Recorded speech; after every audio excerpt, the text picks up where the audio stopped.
pertama-tama konteksnya kembali mungkin kami bisa jelaskan bahwa why-nya mengapa ada seleksi guru ASN P3K di tahun 2021 ini adalah pembenahan 3 hal penting dalam pemerintahan kita dan yang juga terkait dalam hal yang berhubungan dengan tata kelola guru. Pertama, perbaikan tata kelola guru itu sendiri. Kita tahu banyak yang perlu kita tingkatkan supaya terjadi secara lebih optimal. Lalu kemudian penyelesaian isu guru honorer.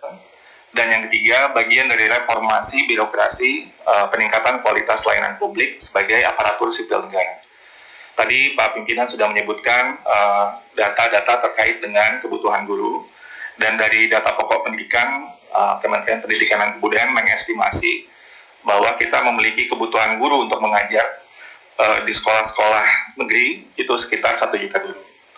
Dan ini yang ingin kita lakukan untuk mendorong skema rekrutmen ASN P3K sesuai kebutuhan dan untuk mendorong produktivitas aparatur sipil negara sebagai pelayan publik yang akan dalam konteks pendidikan tentunya melayani murid-murid kita, dan yang sangat penting meningkatkan kesejahteraan guru karena gaji dan tunjangannya ini setara dengan PNS, dan kebutuhan nasional guru secara tata kelola bisa terdiskusi dengan lebih baik lagi. Yang bisa mengikuti seleksi ini guru honorer termasuk semuanya. Tadi Mas Menteri sering mengatakan ini adalah semuanya bisa ikut gitu ya. Jadi tidak perlu lagi ada kategori ini dan juga lulusan pendidikan profesi guru yang saat ini tidak mengajar.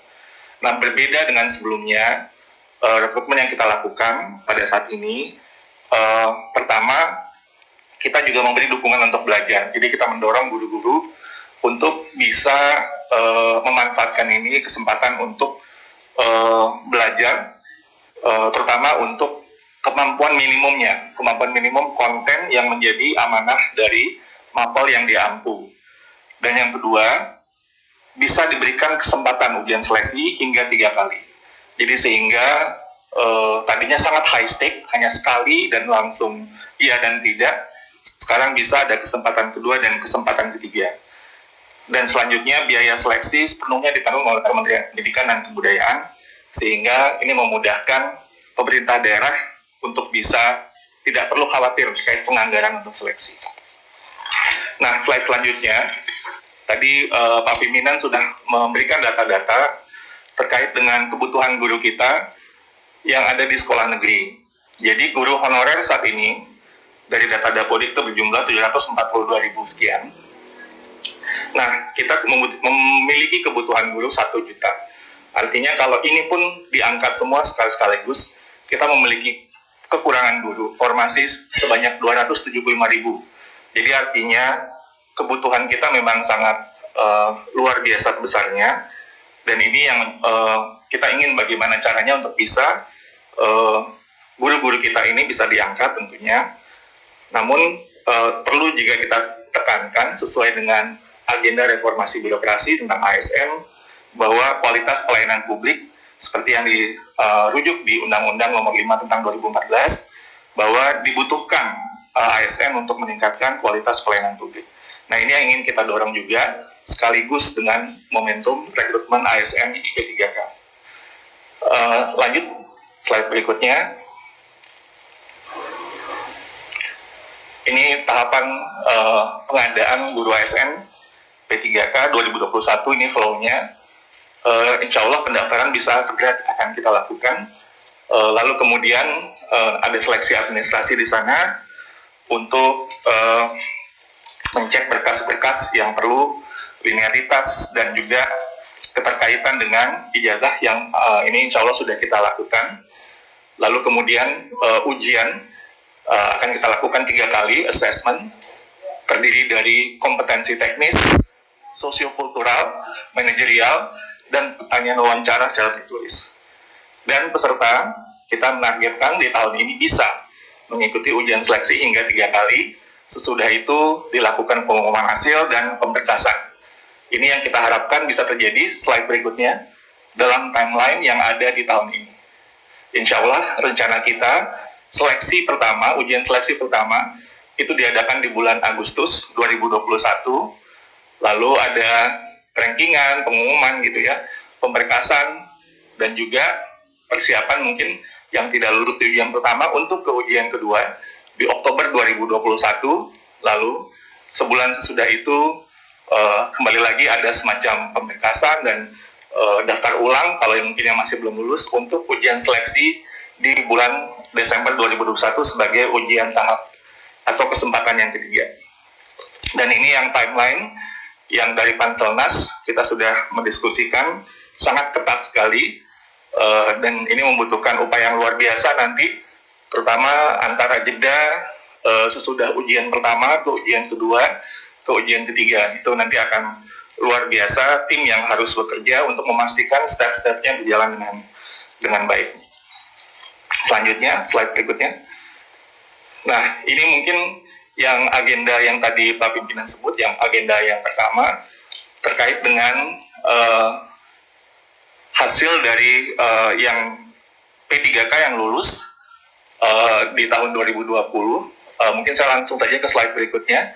Kondisi saat ini tentunya sesudah ada Perpres nomor 98 2020 setelah terbitnya Perpres tentang gaji dan tunjangan P3K tersebut, saat ini proses yang terjadi pengangkatan oleh Pemda, SKBKD, dan SKBKN, mungkin ini nanti teman-teman dari BKN atau PANRB yang lebih bisa menjelaskan status pada saat ini. Saya lanjut ke slide berikutnya. Ini terkait dengan sosialisasi yang mungkin sudah kami jelaskan di rapat dengar pendapat sebelumnya. Sosialisasi tidak hanya dilakukan secara semacam kayak informasi saja, tapi juga ada coaching one-on-one dengan dari pemerintah daerah untuk memastikan data, juga secara informal melalui apakah telepon atau WhatsApp, atau pemerintah daerah juga beberapa berkunjung ke kementerian, dan kami ikut mensosialisasikan, mengklarifikasi beberapa hal, dan mendorong tentunya untuk pengajuan formasi sesuai kebutuhan. Saya rasa lanjut saja dulu. Nah, ini data yang terakhir. Pada saat ini sudah 523.000 formasi guru P3K yang ada 165 daerah mengusulkan kurang dari 50% dari total formasi yang dibutuhkan. 27 daerah belum mengajukan formasi, 8 diantaranya Papua Barat, dan alasan Pemda tidak mengajukan formasi lebih kepada ketidakyakinan tentang kewajiban finansial untuk guru P3K. Ini sudah kita bahas di rapat minggu yang lalu yang fokus tentang anggaran pada waktu itu. Dan sebenarnya kalau dari segi regulasi, kita tahu dari Undang-Undang APBN sudah clear menyebutkan alokasi 19 triliun lebih. Nanti mungkin dari Pak Adrianto atau dari Pak Purwanto bisa menjelaskan kembali terkait dengan alokasi dana untuk guru P3K ini. Lanjut. Ini slide dari presentasi Mas Menteri. Ini untuk menunjukkan bahwa lepas dari kondisi yang mungkin masih belum ideal pada saat ini, tapi jumlah formasi kalau kita lihat untuk guru ASN dalam beberapa tahun terakhir ini merupakan rekrutan ASN yang terbesar, dan jumlahnya kalau di sini ini 5 kali lipat dari yang sebelumnya.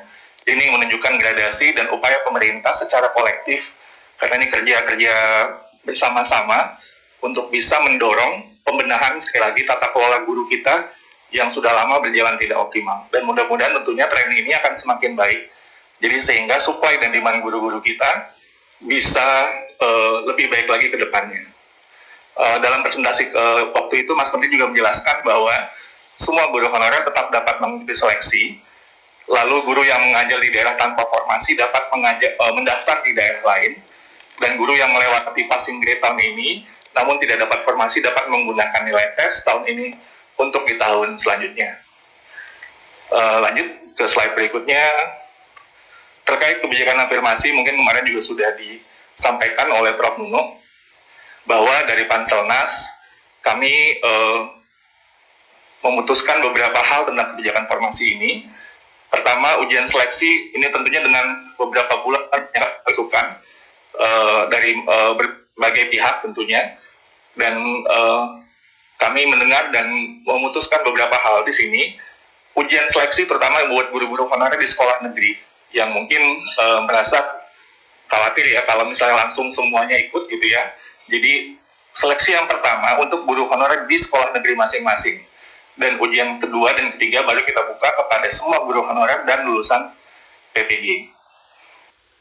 Terus untuk passing grade, peserta dengan umur 40 tahun ke atas dan terhitung pada saat pendaftaran dan berstatus aktif selama 3 tahun terakhir mengajarnya mendapat bonus nilai kompetensi teknis sebesar 75 poin atau 15%.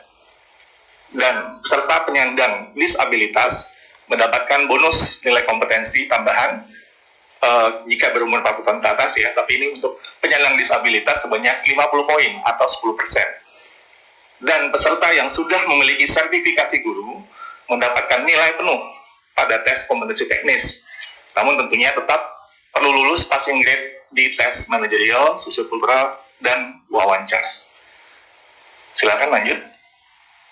Nah, di sini mungkin kami menyajikan data tentang bagaimana semangat positif para guru-guru kita untuk memanfaatkan momentum seleksi ini sebagai untuk belajar. Ini data yang dari guru belajar berbagi, di mana para guru sudah mendaftar dan mengikuti modul-modul, dan ada yang sudah ikut tryout, malah ikut juga forum diskusi, jadi belajarnya barengan. Bahkan ini spektrumnya dari data kami, dari guru bukan hanya yang muda, tapi guru di atas 45 tahun juga ikut dalam forum ini.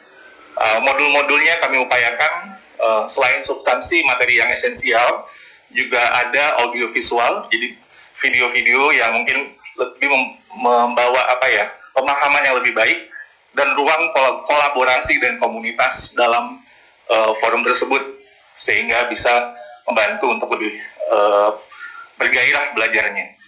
Dan daerah-daerah yang kategori sulit akan diberikan modul dalam bentuk soft atau hard copy.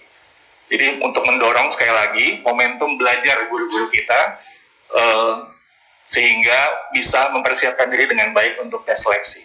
Ini angkanya sudah luar biasa, mudah-mudahan terus bertambah dan terus semakin positif untuk bersemangat dalam belajar dan juga berbagi, artinya tidak belajarnya sendiri-sendiri. Lanjut, terakhir, ini mungkin sudah disampaikan sebelumnya oleh Prof. Nuno, beberapa penguatan-penguatan dari guru-guru untuk melihat bahwa ini adalah momentum yang sangat baik bagi mereka untuk bisa belajar, untuk bisa memanfaatkan ini sebagai sarana pelatihan, sebagai sarana untuk berjejaring dan belajar, mempersiapkan diri supaya bisa menjadi guru yang lebih baik lagi tentunya, dan bisa insya Allah lulus dari seleksi ASN P3K. Harapan kami dari Kemendikbud tentunya kita ingin guru-guru kita ini lulus sehingga bisa melayani murid-murid kita, dan kita kedepannya bisa mempersiapkan diri lagi supaya tata kelola guru kita dan kualitas guru-guru kita semakin baik lagi. Tentunya kita mohon dukungan dari semuanya, baik dari Komisi 10 maupun juga KL yang terkait untuk bisa mewujudkan ini. Demikian mungkin dari saya, Pak Pimpinan. Assalamualaikum warahmatullahi wabarakatuh. Assalamualaikum.